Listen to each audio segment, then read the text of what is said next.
And for our next speaker, we have Bill McKendry joining us. He has spent his career in marketing for both for-profit organizations and nonprofits. He is currently the founder and chief creative officer of Brand Haven in Grand Haven, which is the agency that launched and has led the He Gets Us campaign. He is also the founder of Do More Good, a movement to help nonprofits move from good to growth, and the author of a book by the same name. Please welcome Bill McKendry.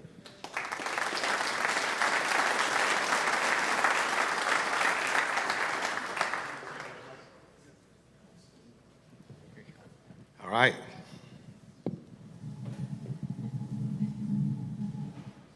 I'm going old school on you, using a microphone, right? That's because eventually I'm going to rap.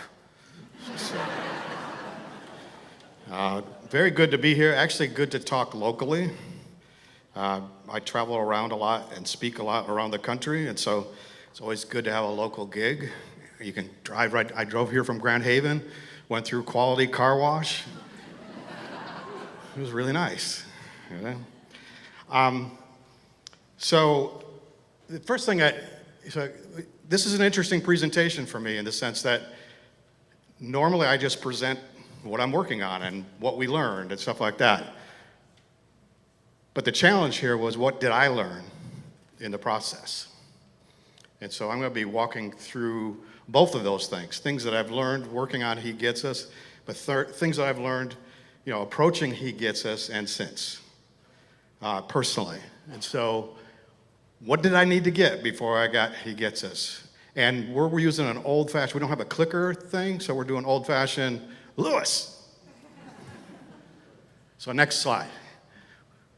Just to kind of back up just a little bit, though, in my life. So I was born into a family where both my parents were deaf. So sign language was my first language. I'm actually deaf in one ear. And I have a son who's deaf. I have a sister who's deaf.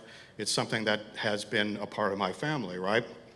And so what I had to learn about that was, because I went from a translator for my parents, I'm an oops child, so my parents had 3 kids before me, and then there was like this huge gap, and then I was born, and I always told my parents, you just realized you were not going to have another translator in the house. That's really why you had another kid, right? But I had to learn that, and I could reflect back in my life and say, has God actually been preparing me my whole life for what I'm doing today? Did He teach me how to be a voice for people and things who need help? Right? I looked at that when I was young, and I actually thought it was a curse. It was like, wow, how come I have to be born into a deaf family? How come we have to face this situation, right? But the reality is He can use anything and everything for good. And so He was teaching me how to be a voice for people who need help, because that's what ultimately He was training me to do. And I tell people all the time, I went from being a translator to a translator of dreams. When I work with my clients, I tell them, you created this idea, you created this ministry, you created this business. Whatever you did, you created it. My job is like Joseph in the Bible, is to listen to you and help you translate that to the marketplace, right? And so I translate dreams. There's some funny stuff I got all kinds of fun stuff about having deaf parents. It really was fun. One of my favorite memories actually is I was always in rock bands, and of course we practiced in my basement, right? I remember one time we were practicing, and it was getting later in the evening, and the cops showed up because the neighbors had complained we were too loud, and they told us that we actually didn't have to quit until 10 o'clock. That was the noise ordinance. So they just would appreciate if we stopped at 9:59. We said, okay, no problem. I go, did my parents let you in? They go, no. We knocked and knocked and knocked. And then we came in the house, and we saw 2 people sleeping in lazy boys. So we just came downstairs. That's what it's like living with deaf parents. It's like, you can really rock out, right? And I needed some artwork to symbolize sign language. Oh, go back one, go back. And they just had the rock thing in there. I don't really care. You know, I did play rock, right? But that's one of my other favorite memories about growing up with deaf parents was, I remember as a kid I was watching a football game. And I was sitting on the carpeting watching this football game, and it's the University of Texas. Everybody familiar with the University of Texas? And they do hook 'em horns, right? You know? So I'm watching the game, and my mom comes around the corner, and she sees all these people in the stadium going.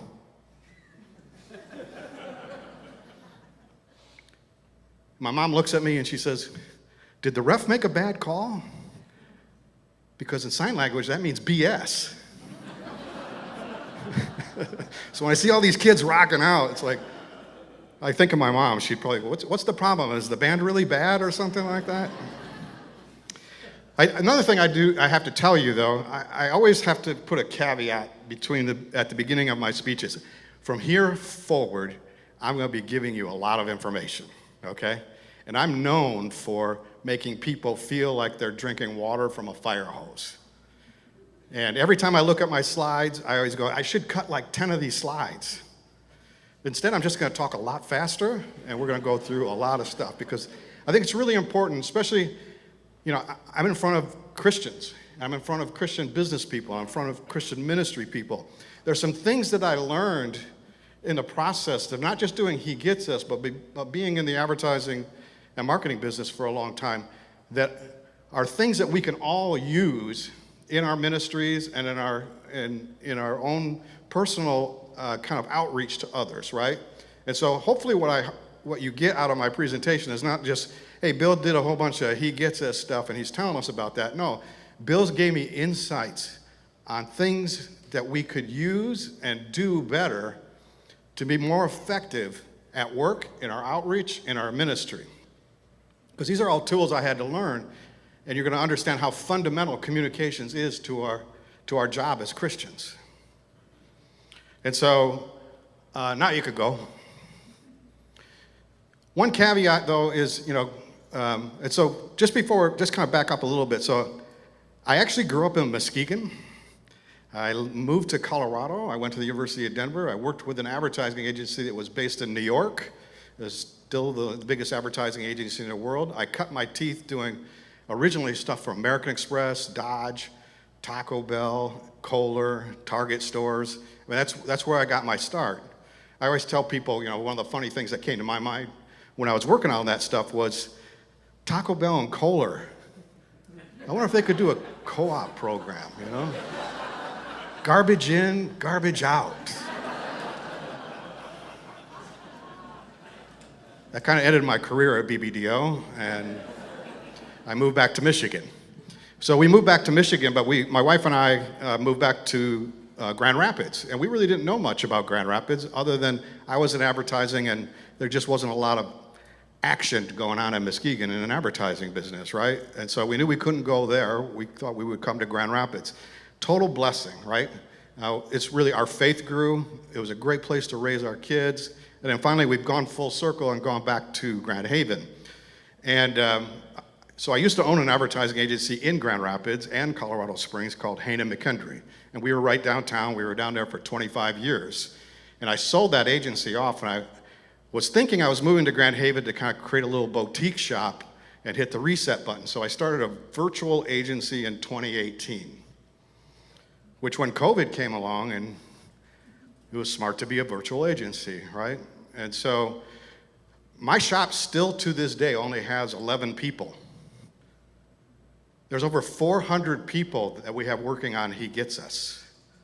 This is a big campaign, this is a big effort. Half the people that work on He Gets Us are not Christian. And people always say, why is that? Because they're the target audience. They can tell us. We have a built-in focus group with people saying, is that good or is that not good? Or does that sound stupid or too Christian-y? Or is this just really effective and does it work, right?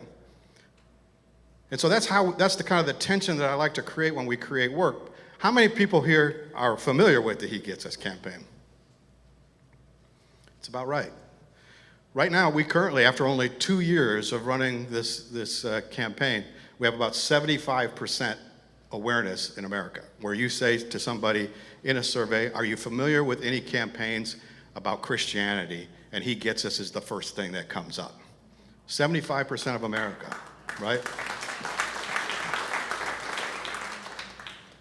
And so what I want to do for just a second is, for everybody's sake, is just kind of catch everybody up on what is He Gets Us, right? And so if you go to the next slide, what's really interesting is, like, the Washington Post and the New York Times are actually giving us very favorable reviews. We actually get less favorable reviews from Christians than we do from mainstream media, right? But when you look at what mainstream media says about us, is they just say, it's just too good and too big to ignore, right? And I argue it's not too big. We're spending about $180 million a year on advertising. And you're going to understand why that's not big as I get into this a little bit more. Because it's not, in the world of advertising, it's not that much money.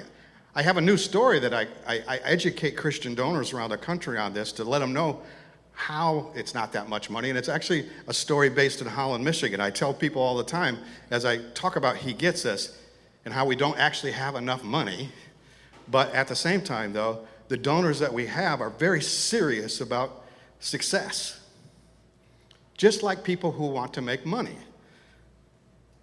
They're as serious about spreading the gospel as people are in this country about making money. And so I use a story from Holland, Michigan, where I tell people, people have always given us a hard time on $180 million, and I say, but hey, where I live in this little town called Grand Haven, Michigan. It's just 20 minutes north of a place called Holland, Michigan, and there's this young guy from Holland, Michigan. He's got this crazy good story. Like, he went to Holland Christian High School and played football. Then he went to Michigan State, and he played football, and he was really good. He was drafted by the Washington, whatever they are, team. I can't ever remember. Are they Commanders? What are they?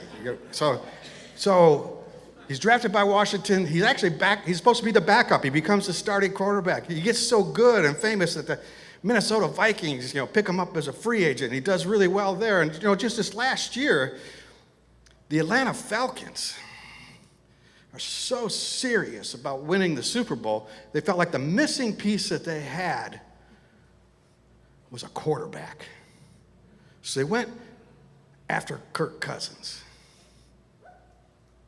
this young man from Holland, Michigan, and they signed him. And I always have to remind people, there's 53 guys on an NFL roster, and they all make more than $1 million. But Kirk is the quarterback, but he's only one of 11 guys on the one side of the ball. They still need 11 starting guys on the other side of the ball, plus all these backups, right? So this is a big business. But the Atlanta Falcons are so close, they believe, to winning the Super Bowl that they're willing to pay what it takes to win the Super Bowl.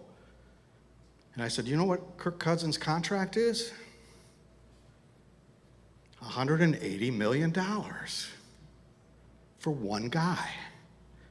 And so I have to remind people I talk to, Jesus is our quarterback.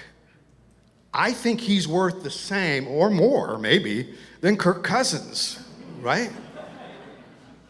Because if we're serious about winning, and I'm going to tell you some stats about the advertising business that are going to blow you away. If we're serious about winning, unfortunately, $180 million is not a lot of money.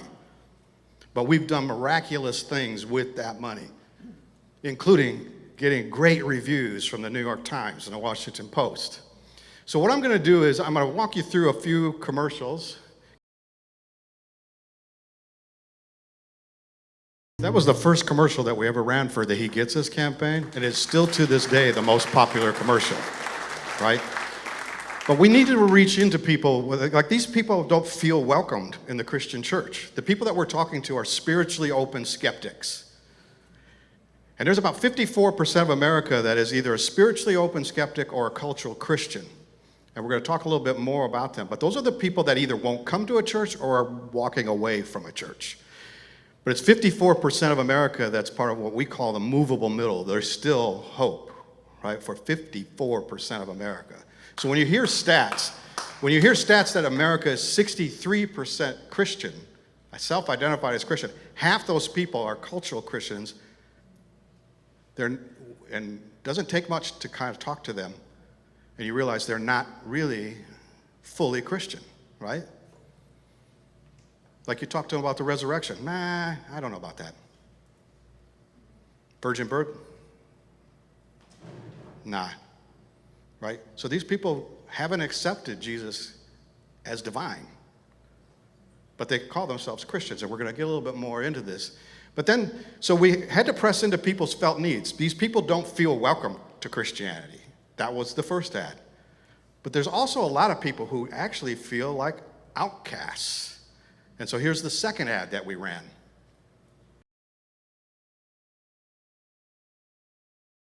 This is educating non-Christians, or people who aren't that deep in their Bible study, that, yeah, Jesus was an outcast too.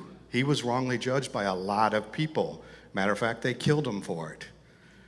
He gets you. Trust us. He gets you if you feel like an outcast, right? And so the next thing that we learned, though, when we did a 10-market test of He Gets Us before we went national.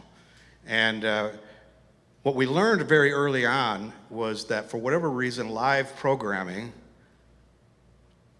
is really good for us. Like our website visits and stuff like that go way up like if we advertise during The Voice, it's okay. But if you advertise during an NFL or college football game, boom, something happens to the website, social media, everything, right?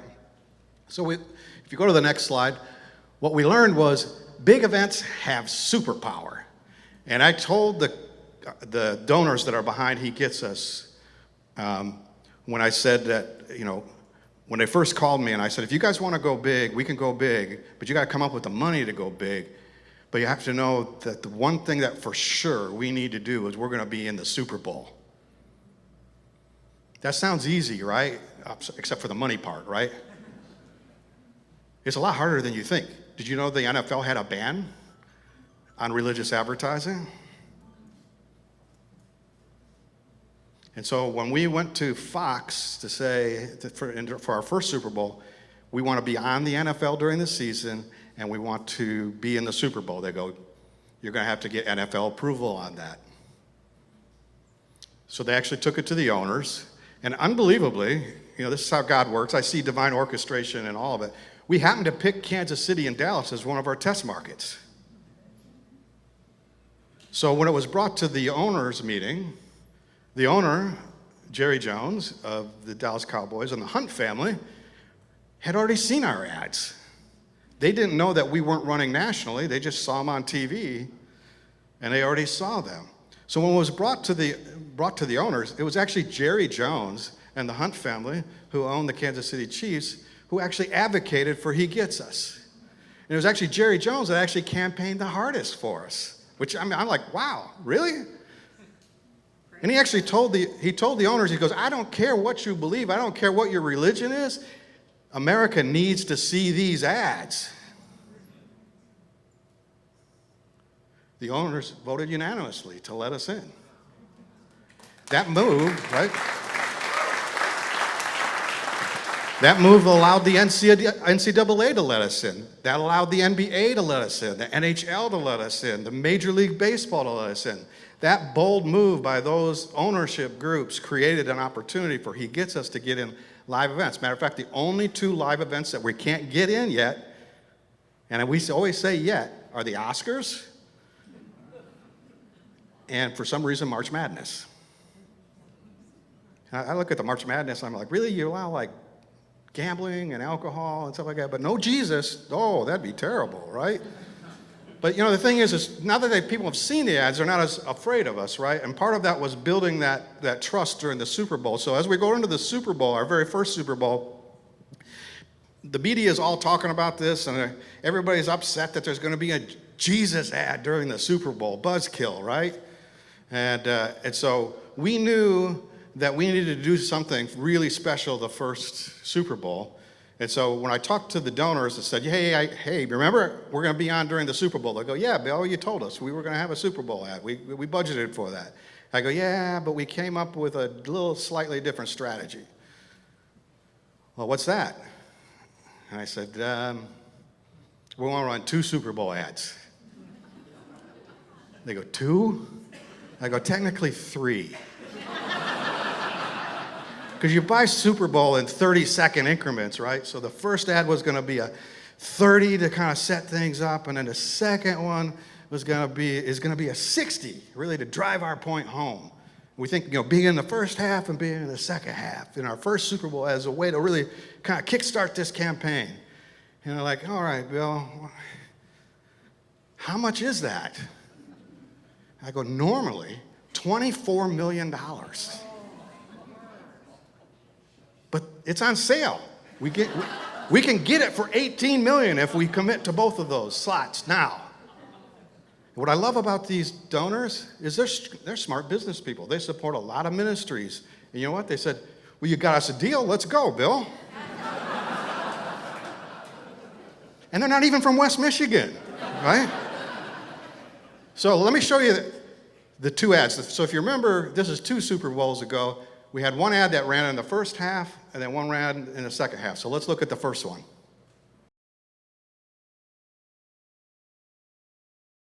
You notice the URL there ends with, be childlike, which drove people right to content. It's like, so if you're not a Christian, it's like, what is that ad about? And you get to it, and it's like, hey, Jesus wants us to have a childlike faith, a childlike awe of who we are, and to treat each other like kids treat each other. Like, hey, let's just go play. Let's just go hang out, right? We created that ad to soften people's hearts. We knew people were afraid of a Jesus ad, and we knew that as soon as they were done with that ad, everybody was like, what was wrong with everybody? That's a nice little ad. Cute, really cute. Finished in the top 10 of Super Bowl ads. There's 60 ads that run during the Super Bowl, and people in USA Today voted it at number 8, their 8th favorite ad, right?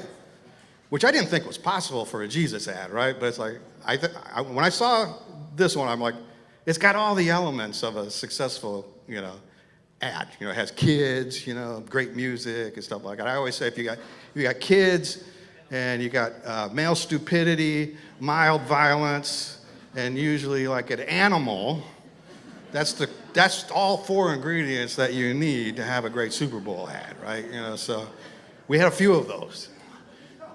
But in the second half, we wanted to really hit people with a harder message. And so that's why we set soft sell up front. But it was also meant to be a bookend conversation. It's like God wants us to be childlike, right? In our trust in Him and in our relationships with each other, right? This awe, this innocence, right? But He expects us to grow up. And that's the message of the second ad. So let me, before you hit the button, so it's supposed to run at the beginning of the 4th quarter, this ad. And this is where I see divine orchestration again. It's supposed to run at the beginning of the 4th quarter. I'm in Phoenix with a bunch of donors, and we're all watching, the game together. People try to give me free tickets to go to the game. I go, number 1, the Lions aren't in the Super Bowl, so I ain't going. And number 2, I want to see the ads. Why would I want to go to the game, right? So I'm sitting in a room with a whole bunch of donors, and it gets to be like everybody high fives after the first one. I can't wait for the second one. When does that happen? And they're like 4th quarter, beginning of 4th quarter. Beginning of 4th quarter the ad doesn't run. Next commercial break, doesn't run. Next commercial break, doesn't run. And then all the donors are like, hey, Bill, when are these ads going to run? We're all kind of waiting for this. I go, well, we got the ads on sale, so they probably thought we could move them, And they're like, all right, And then the game is tied. 5 minutes and 35 seconds left in the game. I think the Chiefs are about ready to kick a field goal. But there's an injury timeout. Unexpected timeout. And you know what? The network says, well, we'll try to cram in a commercial during this injury timeout, so we can only run 1. So everybody's on the edge of their seat. They know it's an injury timeout. They know this is not the time to go to the bathroom. And then this ad comes on.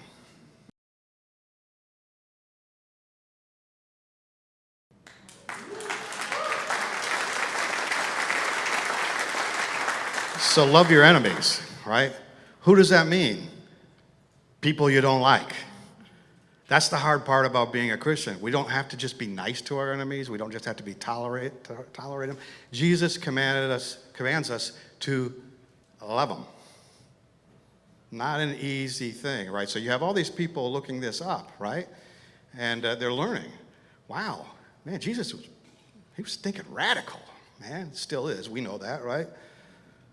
But for these people, a lot of these people just see him as a historical figure, right? But so they could look at Jesus through a new filter and say, and then with the new content that we're giving them, they could actually learn, right, about what is it that Christians are supposed to be doing, which then also then immediately created a bunch of non-Christians. They go, see, Christians, you're not doing what Jesus said, just like I said. But then the Christian could say, but you guys aren't any better at it either. Did you see all those people? They're on opposite sides of the equation. We're all acting like children. Even though we're supposed to be childlike, we're not supposed to continue to act like children. We're supposed to grow up and be adults and treat each other with respect and dignity, everybody, right? So people got a nice little lesson in that. Let me go to the next slide. The thing so when I go, people get frustrated with me when I say when $180 million is not enough, right? I understand that, right? But in the world of advertising, you have to understand, in America, we spend the advertising business is a $397 billion business a year. It's actually bigger than the American church. It's why we become a nation of citizens, or it's a nation of consumers rather than citizens. It's why Christianity is losing to consumerism and materialism, because we don't have an air game. We got a great ground attack. We got a lot of great ministries. We got a great church and stuff like that, but we don't have an air game. It's really important to have an air game today. That's how people learn. That's how they communicate with each other. Digital media, social media, television, media is very central to our lives. It's how things are talked about and spread. And if Christians aren't using it, it's a big mistake, right? So when you walk, though, so as a result, I just gave you how big is the advertising business. The Super Bowl is the Oscars of the advertising business. It's where the best advertisers are at. So there's 60 ads in a Super Bowl. Every advertiser but us has $1 billion or more budget. Geico spends $2 billion a year on advertising. State Farm, to keep up, spends $3 billion a year. Procter & Gamble spends $8 billion a year. Amazon.com spends $20 billion a year in America on advertising. So when we walked into the arena of the Super Bowl, this wasn't just a David versus Goliath story. It was David versus 59 other Goliaths. Right? We're David. He gets us as David. We have $180 million. And people are flipping out that we have $180 million. And saying, well, that could have gone to feed the hungry. It's like, we're trying to create an army of people to go feed the hungry, okay? This is an army recruiting campaign, okay?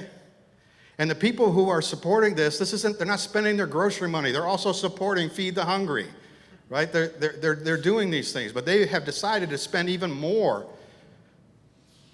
for a recruiting campaign to create an army of people to help solve the problems.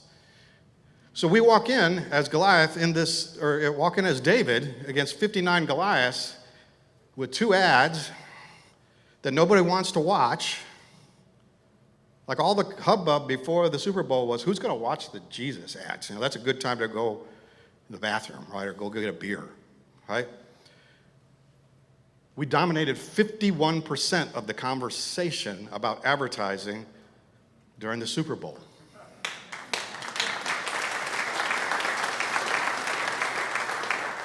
Nobody was close. The closest was Bud Light at 22%. We annihilated every Goliath in the arena, right? I'll show you another amazing stat. Next one. So a week later, Google contacts us, and we spend a lot of money with Google, and so they have every reason to help us become better so that we spend more with them, right? They go like, dudes, man, can we show you some stats about your ads? We're like, yeah, absolutely. They go, in the whole history of Google, which is basically the whole history of search, we know that Jesus is actually an often searched term. Actually, he's searched a lot. But we also know there are two peaks, Christmas and Easter. And so we make sure that during Christmas we serve people Jesus information and related to Christmas. During Easter, we do it for Easter, right? So they said through the whole history of Google, that's always been the case, two peaks. They go, hey guys, there's a new peak. It's Super Bowl Sunday. And matter of fact, you got more people searching for Jesus on Super Bowl Sunday than Christmas, and you tied Easter. This last Super Bowl, we beat Christmas and Easter both combined.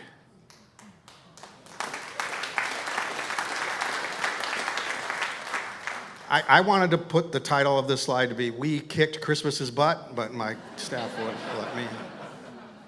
So I tell people this all the time. If you go to the next slide. Back one. Kansas City didn't win the last two Super Bowls. They did on the field, but I'm telling you, Jesus won the last two Super Bowls. And Kirk Cousins still got $180 million. So, one thing you have to know, people ask me all the time, it's like, man, Bill, in your stage of your career, He Gets Us has to be like really cool. And I'm telling you, it is. I love it. I really am enjoying it. But if you go to the next slide, you have to realize it took 20 years to happen. I bought this book about Chesterton. And as I'm reading this book, I bought the book in 2003. As I'm reading this book, it's talking about, Christians. And there's this line in here, it says, Christians are often more effective at keeping people away from the faith than Satan is. Like the things that we do and we say as Christians are keeping people away from the faith. And I'm like, man, we got to set the record straight. People need to know who Jesus is. Even if the followers don't follow that well, we need to get the record straight on what Jesus really taught. And so I actually wrote in the thing, we need a campaign for Christianity in 2003. Out of frustration of talking to a lot of people about, why can't we do this? In 2011, I actually wrote this tweet. And it says, hypothetically speaking, Jesus being the world's best known brand, should he revoke Christianity's trademark license? Because we're not representing them very well. Like if we were a Wendy's franchise, we'd get our franchise taken away from us, right? But so if 20 years, and even when I talked to the donors for the first time, March 4th, 2021, when they called me about leading this campaign, on the way home, I called them back, and I said, I love this campaign. Can I use the working title as Campaign for Christianity? And they said, Bill, you're going to lead this campaign. We don't care what you call it. And they go, why? I go, because I said, on my to-do list for 20 years, I have an old-fashioned to-do list where I check boxes and stuff like that. The last box is always do a campaign for Christ.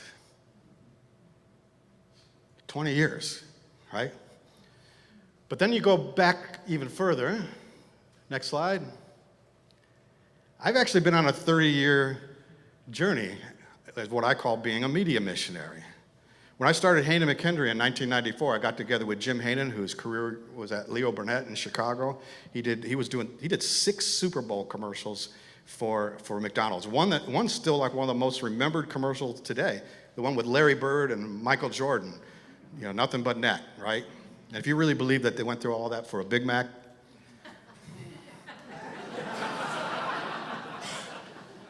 but we started Hayden McKendry based on a question that Jim asked me. Because I was frustrated with my career at that point. I was 33 years old. I was frustrated with my career, and he was frustrated with his career. And he goes, "What are you frustrated about, Bill?" And I said, "Hey, Jim, did God make you and me to sell tacos and hamburgers, credit cards and cars, or did he have something bigger in mind for us? Not that there's anything wrong with selling this stuff. I don't mind selling it. Pays pretty good, but, was I created for something more?" Then he asked me the question, he goes, "Hey, Bill, if you and I were to start an agency together, what kind of agency would Jesus want us to start?" Next. I said, "Well, Jesus would want us to start a ministry that would make the thirst for Jesus as powerful as the thirst for Diet Coke. He'd want us to create an agency," that next slide, "that what sells beauty can actually fight ugliness." And it took me 20 years from that point to write this book, next, called Do More Good.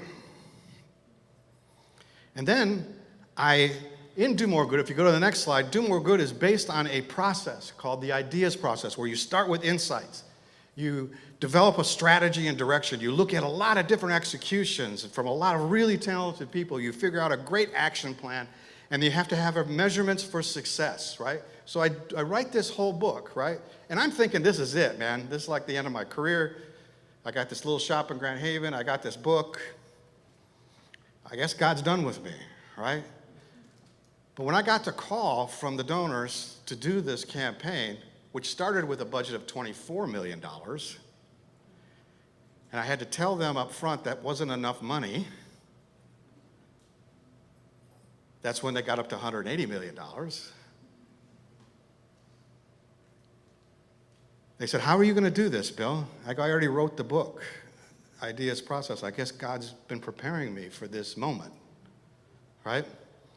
And so in that moment, the thing I started to do was look for insights. So what are some things that we had to learn in order to do He Gets Us? Go to the next slide. I asked the donors, "What do you want to accomplish with this campaign?" And they go, "Bill, we worked with you enough in the past to know you were going to ask that question." And so in the very first phone call that I have with the donors, I said, "What's the problem statement then?" And they go, "We already have that, Bill. We worked on it together." And they gave me this problem statement: "How did the world's greatest love story become known as a hate group?" I was actually in my office during COVID lockdown. I was the only person in the office. I wrote on a whiteboard as they were telling me this. I wrote it on a whiteboard, and I said to the donors, I said, "Wow, can I sit down for a moment?" And they go, "Bill, you're on a cell call. You're not on a Zoom call. We don't know if you're standing or sitting." And I'm like, "Okay." And they go, "But why? Why are you asking it?" I go, "Man, that may be the most powerful problem statement I've ever worked with in my entire career. It's the answer of what I'm looking for. What I read in that book from Chesterton, you guys have just expressed this really so well, so powerfully, right?" So that's one side of me. I'm going, that's really beautiful. It also speaks to that tweet that I had, right? About we're really representing the brand of Jesus so poorly that this is how people think about us. But then I needed to sit down because I had to ask myself, I've done a lot of Christian work, yet people still feel this way. What have I done wrong? I got to get this right. So the first thing that we needed to do after this was identify the audiences. So if you go to the next slide, I kind of queued this up, but you have to realize that through our research, we found out that most people need to go over 2 bridges on their way to becoming an engaged Christian. Somebody who shares that it's their life, right? That Jesus is their Lord. The first one, though, is a group of people who maybe we could convince that Jesus was really good and that He's worth following, right? And so we called that first bridge the fully human or Jesus bridge, right? And what we wanted to do was get people to respect what Jesus taught. And we said that there's about 24% of America that are spiritually open skeptics. And we've done more research in America on faith in America than Pew, Barna, and Gallup combined now with He Gets Us. We have 85,000 interviews that we've been doing. We do research on a weekly basis to constantly track where people are at and the movement and whether they're moving toward where we want them to move. And whether they're moving over these bridges. The second bridge is actually cultural Christians who they say they believe in Jesus, but they don't really believe that in the full divinity of Jesus, right? We need to get them over that bridge. So we identified that the journey for people is actually a two-bridge journey. If you go to the next one, so therefore we needed to, if you go to the next slide, yeah. Therefore we created two objectives. The first objective was we need to raise the respect and relevance of Jesus in our culture. Like people could just like go, okay, I guess I didn't know that about Jesus. Like when you tell people about Jesus and you say, do you know women bankrolled his ministry? So of course he was into equality, right? Do you know he stood up for the outcast? He stood up for the marginalized. He stood up for the people who were discriminated against, right? He was an activist. He was a radical activist. Whatever you think of Martin Luther King, Mother Teresa, Nelson Mandela, Gandhi, all those people, Jesus is all those people on steroids, and he was doing it 2,000 years ago. The second thing, though, is we need to call up Christians, including cultural Christians, to better reflect Jesus' love in their interactions with others so that we're not seen as a hate group. We're seen as people who love.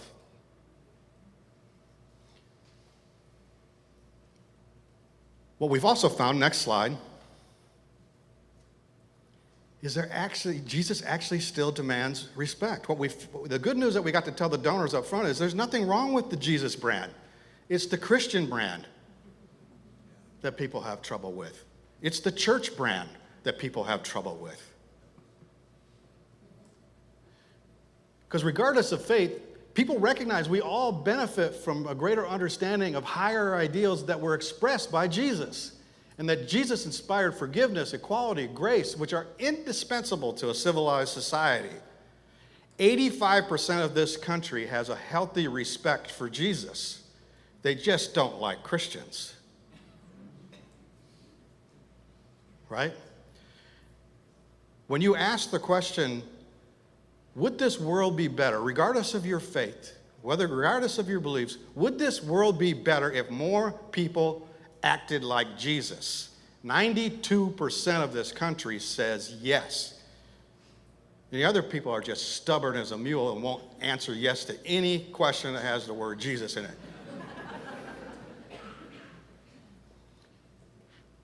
Next one, some other things that we learned, What are these people like, these spiritually open people? They distrust anything big.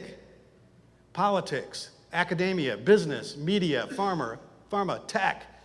Religiosity continues to decline with these people. Their media habits are much different than Christians. They're large digesters of information. They are.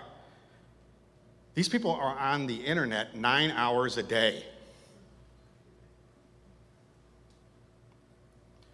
But they also want to control their own exploration. So we give them lots of content and lots of information and lots of videos to allow them to get to know Jesus in a very comfortable way and open their hearts to maybe having a dialogue with somebody else.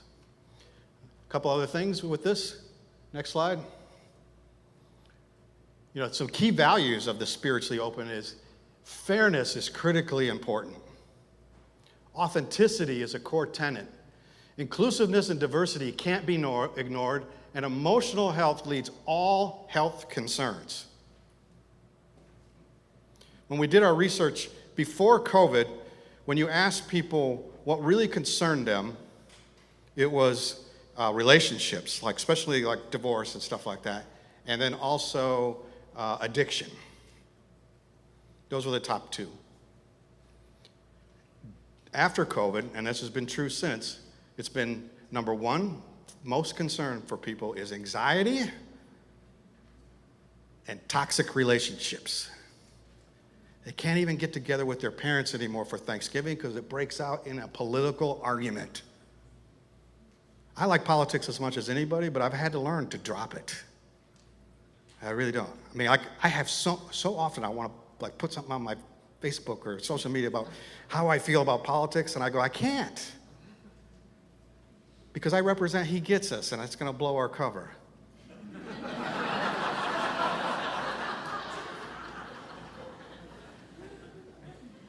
Some other things, and like I said, this is some more things I needed to get, and we needed to get in order to do He Gets Us.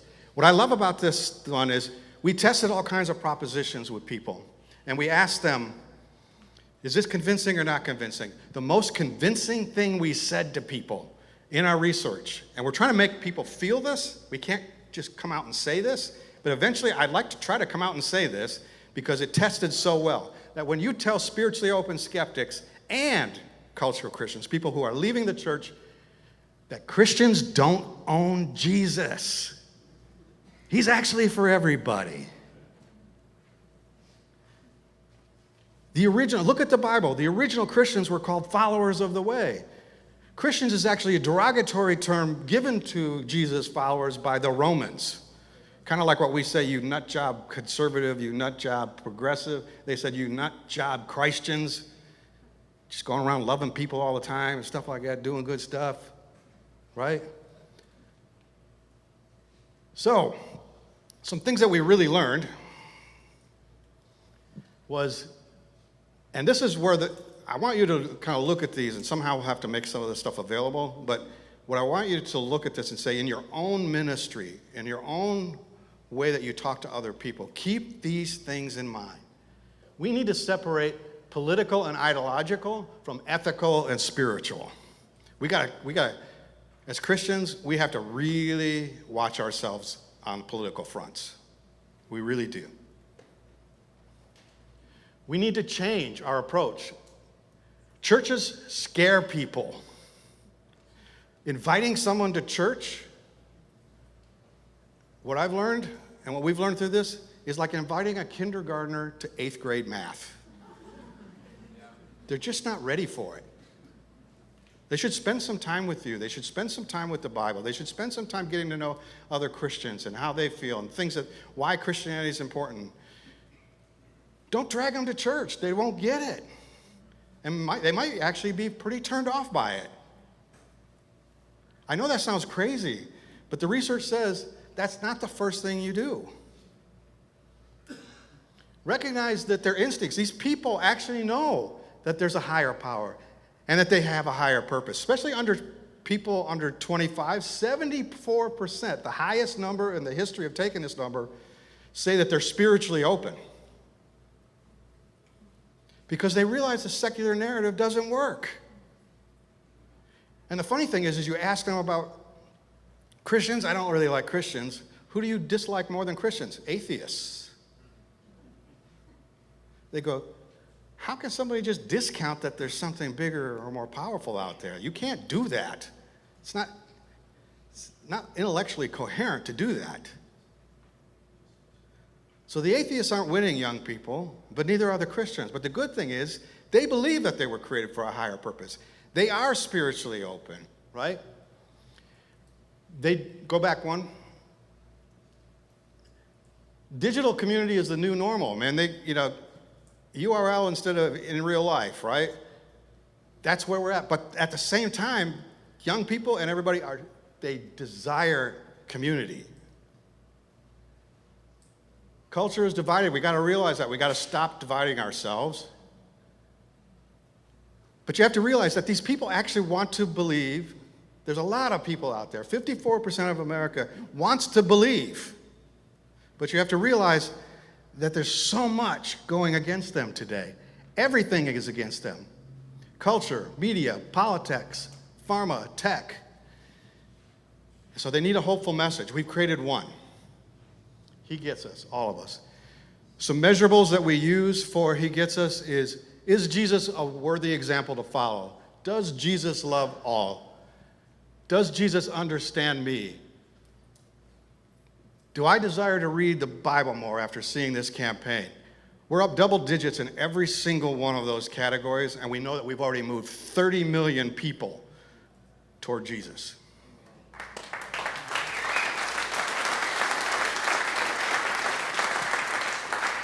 couple more slides. I know I'm running a little bit long, but good. A lot of people, and some people here today have asked me, what's next? This is my first public presentation of what I'm thinking next, right? And so I presented this to people around the country. I'm getting very positive response from donors. But so what's next? I've been thinking about it.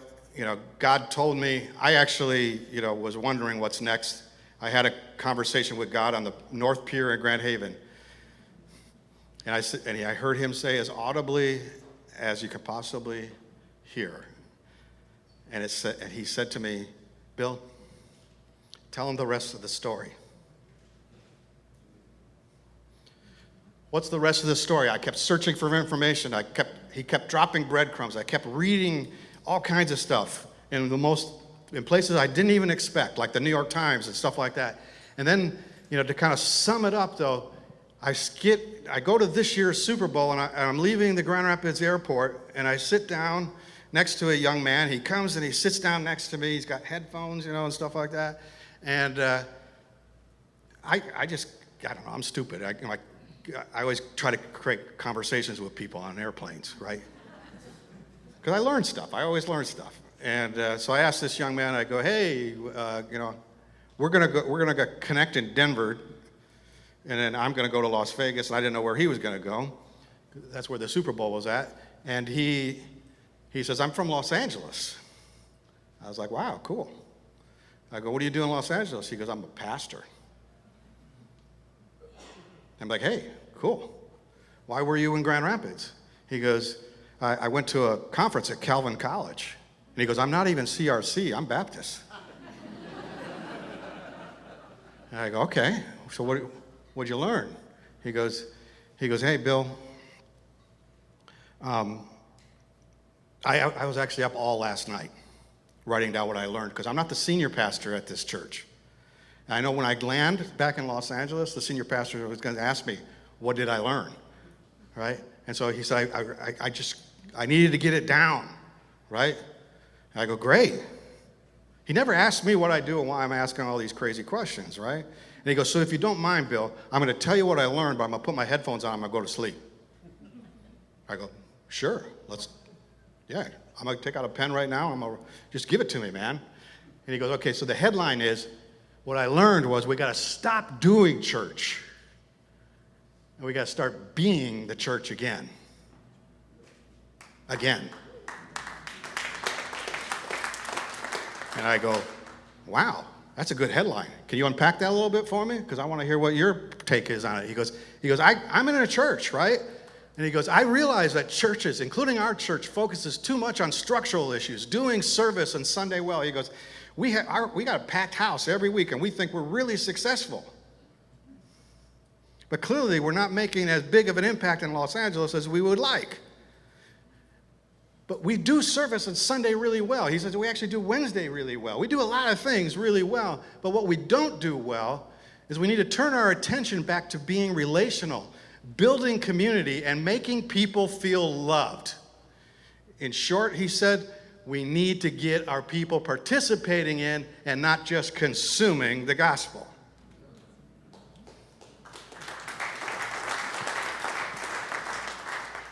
I said, oh, okay, you go sleep. And he did. He was out like a light. And it made me realize where we're going with He Gets Us. I like where we're going with He Gets Us. We got a lot of success with He Gets Us, but my big fear about He Gets Us is down to two things. I think we're creating Jesus fans, not Jesus followers. Amen. Right? That's okay. That's okay. That's the first step to becoming a follower, is you got to love Him, right? But then you got to love Him for who He said He is. But the second thing is, I also fear that a lot of these people will think they don't need church. That's especially the cultural Christians that are leaving the church. They go, I like my small group and stuff like that, but I don't really need church, right? I can create my own community. And also part of me says the research that we got from He Gets Us said, Christians seem all about personal salvation, but nothing else. saving themselves, and that's good enough. But they also said why they don't like Christians is because they're all talk and no walk. So I started working on this presentation on that airplane ride, and I said, you know what we need? We need a bookend to He Gets Us.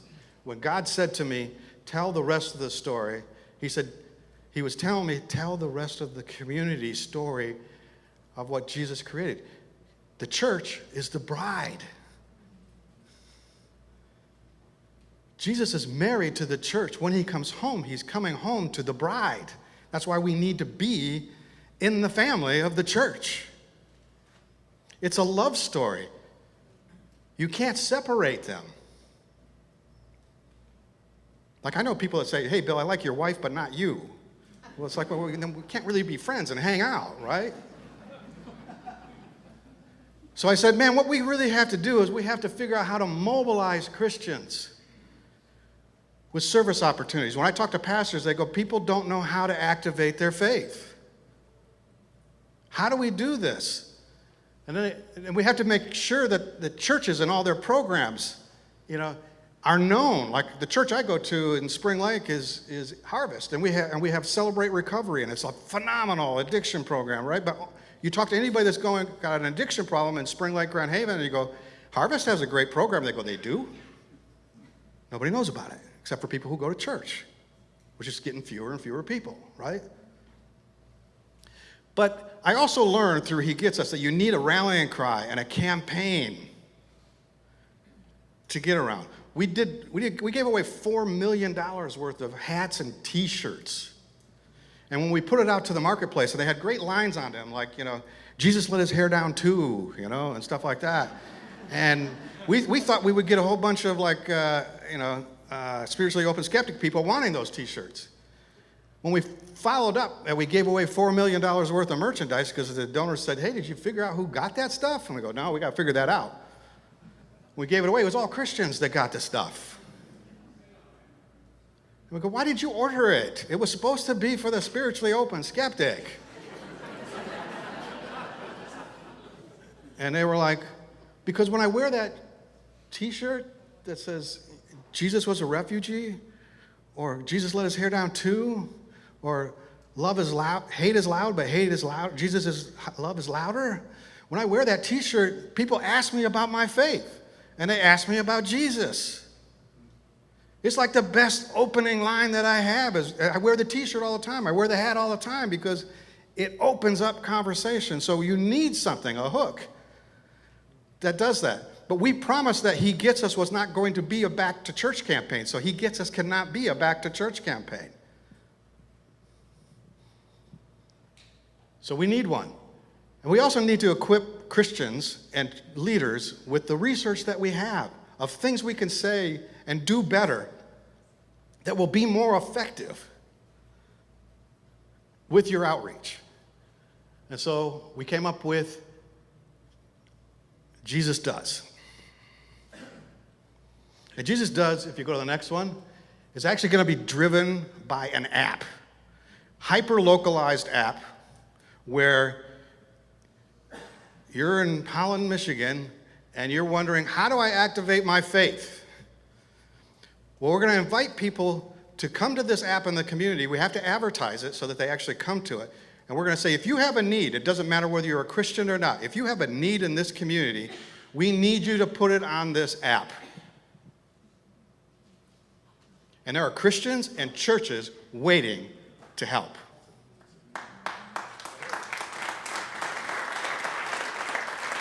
But it has to go beyond just the technology and growing that community, right? So it'll be hyper-localized. So you'll actually be able to go to this app and you'll be able to see, hey, somebody needs help setting up chairs at a funeral, and they need like 3 people, and there's like one other Christian that's showing up. Maybe I can, for like 30 minutes, just run down to that funeral home and help out, right? And so you'll be able to see who's going, what needs to be done. And the cool thing is the technology already exists. It's not like we have to invent it. It already exists. It just needs to be packaged and marketed and associated with Christians and the church. And so can you imagine, go back, before you go there, Can you imagine that we also create a whole bunch of content where you can read, and I've talked to, like Francis Chan and stuff like that, and say, will you help us author some content that will help us educate people on what to do? And then, can you imagine you drive by the Baptist church, the CRC church, and the Catholic church, and they all have this sign out front that says, Jesus does. And pretty soon somebody is going to be driving around their community, and they'll go, I've never seen the Baptists, the Catholics, and the CRCs all actually say the same thing. But they are. It's weird. And when I put out a need, a Baptist and a CRC and a Catholic showed up. They're all working together. Those Christians who don't seem to be working together, they are actually working together in the name of Jesus. And so, last slide. So where I'm going next, ideally, is like we got a program for the non-religious. It's called He Gets Us, and it's working really, really well. And we're bringing them into Jesus' community. What we need is a program to bring Christians closer to the community as well and act like a community together as a force for good. And it doesn't matter if these are major tension points, whether you're religious or non-religious, resource or status rich, or resource or status poor. Everybody, I don't know if you've ever read the book, The Air That We Breathe. He makes the argument that we're actually like goldfish. That we actually, all of us, everybody, including non-Christians, actually live within a sphere of influence of Jesus. Like the things that we believe are good and true and moral and ethical are actually taught to us all by Jesus. It's actually placed on all our hearts. But we're like goldfish because goldfish, their whole life is about water. But they can't see water. So that's what a lot of people are like. They're actually living, what they think is right is actually taught to them by Jesus. It's placed on their heart, but they can't see Him yet. And that's what we have to help them do. These two communities need to come together. And so I do have an ask of everybody. You've seen me, this is the first time I've publicly presented this. If you know somebody that I should talk to that can help me get this off the ground, please introduce me. Because we made He Gets Us come from West Michigan. I think we can make this too. And it will be a full bookend thing. Last slide. My challenge for you is, and I had to realize this, the disciples used Roman roads to reach people for Christ. They didn't make the roads. So the roads are neither good nor bad, right? They used them as a tool. I use media and advertising and communications as a tool. A lot of people don't like media. They don't like movies. They don't like TV. But the reality is, or social media or whatever it is, the reality is it's just a tool. It's neither good nor bad. It's how we use it. And so my challenge for all of you, no matter what business you're in or what ministry you're in or what you have at your disposal to use for Christ, I just encourage you to ask yourself, what Roman roads can I use in my life to reach people for Christ?